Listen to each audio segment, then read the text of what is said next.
just for marrying a man. She had to give her 36F made to this worthless man to serve as bed. It should be known that she was a female general who didn't lose out to men, commanding 1,000,000 soldiers under her command, and also a beauty coveted by countless men in the world. It turns out the man was a time traveler. In this world akin to ancient times, he could brew rainbow silk that amazed everyone. Even his eyes were like X-rays, able to clearly discern the structure of the human body and perform miraculous life-saving surgeries that drove many insane. This was possible because in his previous life, he was a highly skilled doctor, but he was an ugly man, so hideous that he was denied even the right to reproduce. Even passing dogs would curse at him, not to mention girls. However, originally he was a super handsome guy. Due to a failed experiment, sulfuric acid splashed on his face, turning him into a frightful, ugly monster. But the man didn't take revenge on society. Instead, he went to the war-torn battlefield, using his medical skills to benefit and treat the soldiers. He did this for 20 years. Unexpectedly, a missile strike made him the most shining light on the battlefield. When he woke up again, he had traveled into the body of a man named Shenlang. In this life, he regained his handsome and dashing appearance, but his fate in this life seemed no better than the last. In his original memories, he found out that he was in a place called Mythical Turtle City in a country named Yu. Everyone thought he was an idiotic waste. After 10 years of study, he couldn't recognize a single word. Yet, such a man, after just one meeting with the daughter of the Su family, turned into her devoted admirer. When the daughter of the Su family became ill and needed a husband to change her luck, he volunteered without hesitation, but he was despised, beaten, and humiliated by the maidservants of the Su family. Fortunately, the young lady of the Su family recovered and stood up for him. He became increasingly obsessed with Su Chanqian. Although they were not husband and wife in reality, it wasn't until half a month later, when he suddenly fell ill with a strange disease that couldn't be cured, that he took over the body of his original self. Just when Shenlang thought he could lead a leisurely life thereafter, he heard footsteps outside. He went to listen and heard two maidservants discussing him. He had been poisoned by a steward half a month ago, and now they came to see if he was dead yet. Unexpectedly, as soon as the door opened, they saw Shenlang up close. The two maidservants were terrified, leaving behind a remark, "Shenlang, he's actually alive?" Then they hastily fled. Shenlang was momentarily stunned.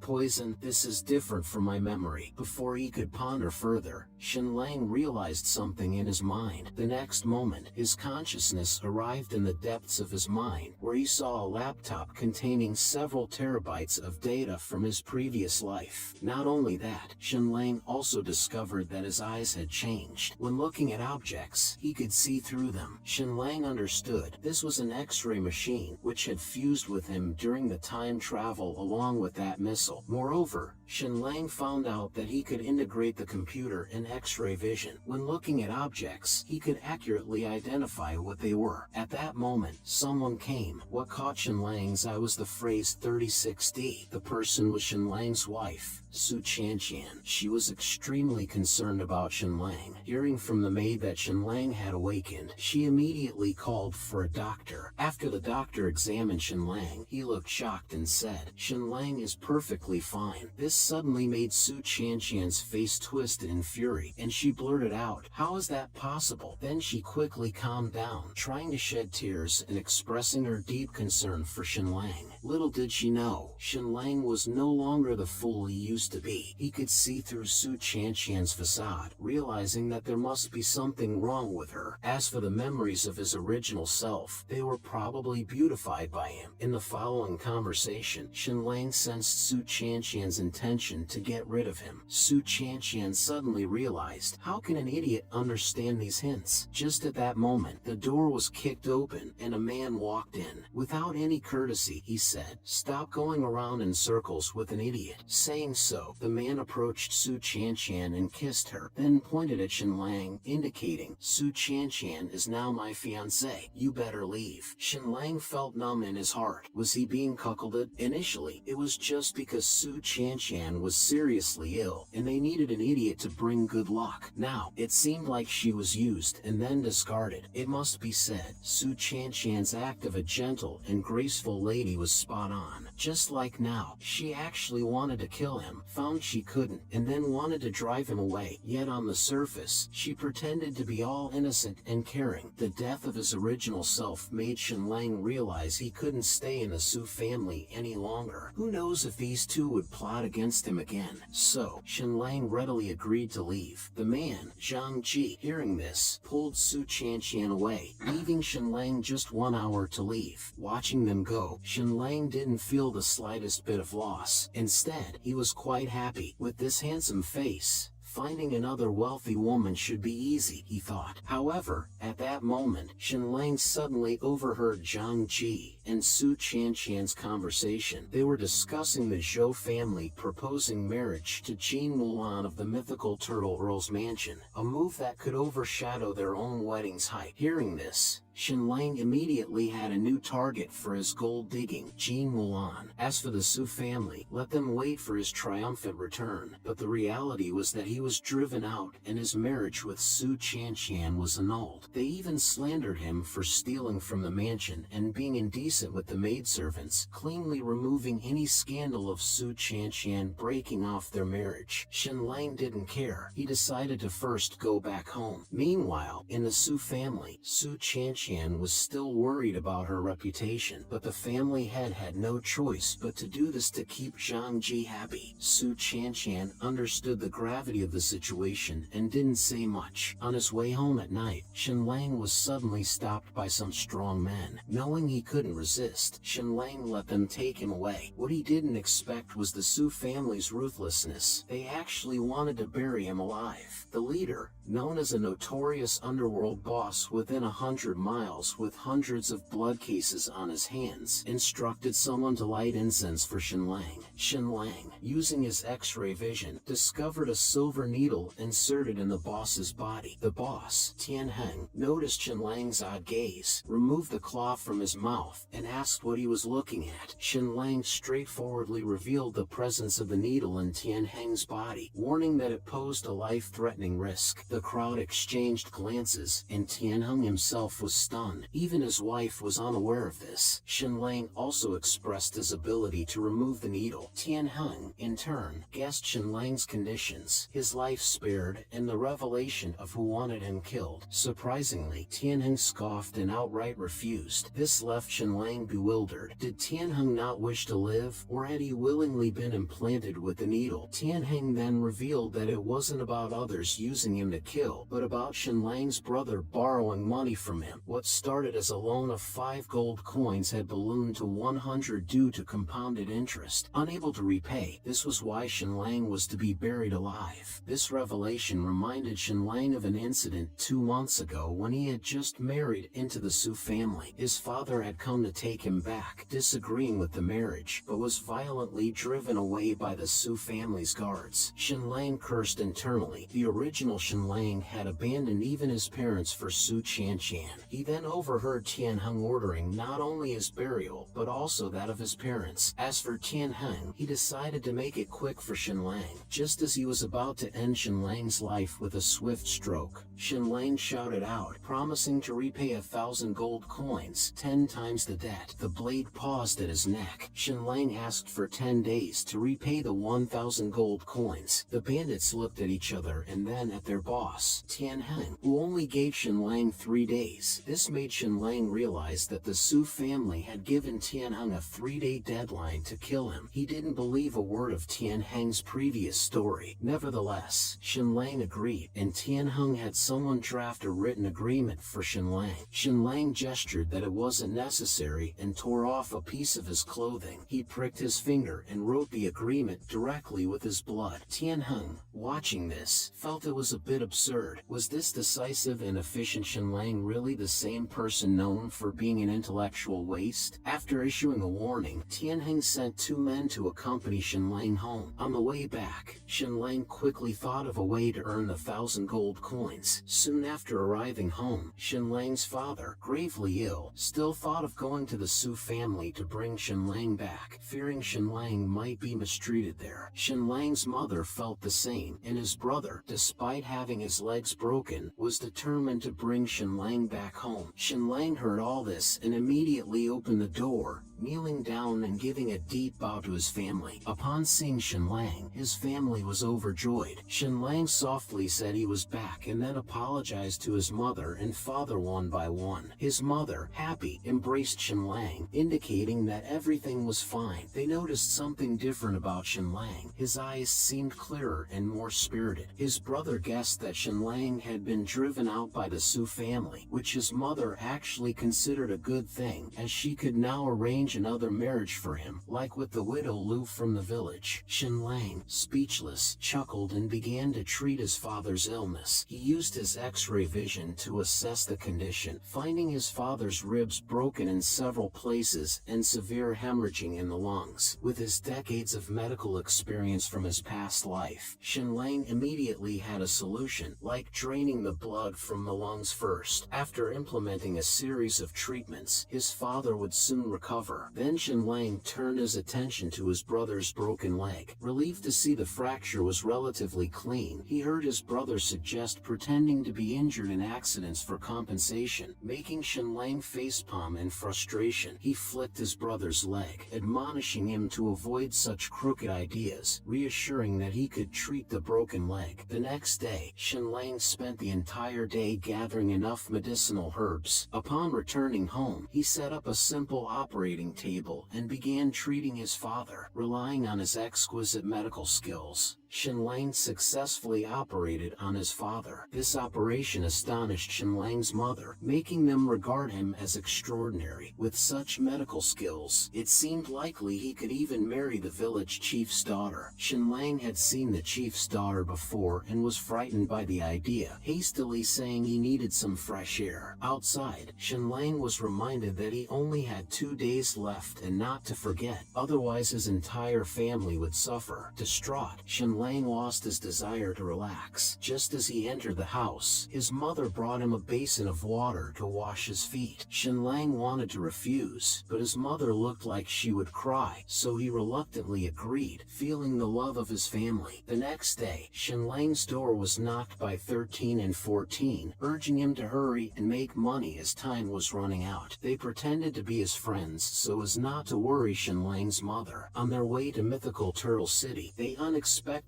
encountered 2 men. 13 seemed to know them and led them to a bush. Soon after, 13 returned alone, revealing that the 2 men had been killed by him for failing to repay their debts. Shenlang was shocked to learn that their debt had started at just 3 gold coins, but ballooned to 25 due to interest. One of them had even been friends with 13's father for over a decade. 13 warned Shenlang that he would not show mercy and doubted Shenlang could earn 1,000 gold coins. After all, 1,000 gold coins were equivalent to the savings of hundreds of households for several decades. Shenlang, however, confidently stated that he would earn the 1,000 gold coins today. Soon, Shenlang and his companion arrived at the busiest commercial street in mythical Turtle City and stopped in front of a loft building. In front of the building was a sign reading Brocade and Embroidery Pavilion. Shenlang's plan to make money, which also entailed exacting revenge on the Su family, began here. After all, the Brocade and Embroidery Pavilion was also in the silk business and a competitor of the Lin family. Shenlang immediately asked the waiter who greeted him to call out the owner, promising a business deal that could potentially earn them an additional 5,000 gold coins a year. The waiter, initially skeptical and almost mocking, was compelled to invite them in when 13 stepped forward. Inside the hall, the head of the group was Lin Ma, the owner of the Brocade and Embroidery Pavilion. Shenlang got straight to the point, indicating he had a unique secret formula to sell for 2,000 gold coins. Upon hearing the price, Lin Ma was dismissive and ordered his servants to show the guests out. 13. 2. Became furious at the mention of 2,000 gold coins, suspecting they were being made fun of. However, at this moment, Shenlang produced a piece of golden fabric, prompting Lin Ma to take a closer look. Lin Ma was shocked upon examining it. Gold silk was an exclusive material for royalty, and the Su family had made their fortune with it. However, the color of the gold silk from the Su family paled in comparison to what Shenlang had. The gold silk in Shenlang's possession was merely a byproduct of his medicinal brewing, casually dyed by him. Shenlang announced that he could produce even better quality within 2 hours if provided with the right dyes, and he was firm on the price of 2,000 gold coins. 13 was amazed, realizing that Shenlang could indeed exact revenge on the Su family while earning a substantial amount of money. 2 hours later, Shenlang emerged from the brewing room with a radiant piece of gold silk. Lin Ma, the family head of the Lin household, was truly astonished and immediately prepared a box of gold coins, eagerly inquiring about the formula Shenlang used. Shenlang gave the formula to Lin Ma,